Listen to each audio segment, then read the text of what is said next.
ព្រះអង្គមានព្រះបន្ទូលជាប្រស្នាមួយទៀតទៅកាន់អ្នកខ្លះដែលនឹកស្មានថាខ្លួនជាមនុស្សសុចរិតហើយបែរជាមើលងាយអ្នកដទៃព្រះអង្គមានព្រះបន្ទូលថាមានបុរសពីរនាក់ឡើងទៅអធិដ្ឋានក្នុងព្រះវិហារម្នាក់ខាងគណៈផារ៉ាស៊ីម្នាក់ទៀតជាអ្នកទាពន្ធបុរសខាងគណៈផារ៉ាស៊ីឈរអធិដ្ឋានក្នុងចិត្តថាបបិទ្ធព្រះជាម្ចាស់ទូលបង្គំសូមអរព្រះគុណព្រះអង្គព្រោះទូលបង្គំមិនដូចជនអាទៀតទេអ្នកទាំងនោះសុទ្ធតែជាចោរជាមនុស្សទុច្ចរិតជាមនុស្សប្រព្រឹត្តអំពើផិតក្បត់ហើយទូលបង្គំក៏មិនដូចអ្នកទាពន្ធនេះដែរទូលបង្គំតមអាហារ2ដងក្នុងមួយអាទិត្យ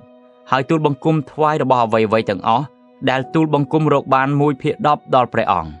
រីឯអ្នកទាពន្ធគាត់ឈរនៅពីចម្ងាយមិនទាំងហ៊ានងើបមុខផងគាត់គក់ទ្រូងទូលថាអោព្រះជាម្ចាស់អើយសូមអាណិតមេត្តាទូលបង្គំជាមនុស្សបាបផងខ្ញុំសូមប្រាប់អ្នករាល់គ្នាថាព្រះជាម្ចាស់ប្រោសអ្នកទាពន្ធនេះឲ្យបានសុចរិតហើយគាត់ត្រឡប់ទៅផ្ទះវិញរីឯបរិសខាងគណៈផារ៉ាស៊ីមិនបានសុចរិតទេអ្នកណាលើកដំកើងខ្លួនអ្នកនោះ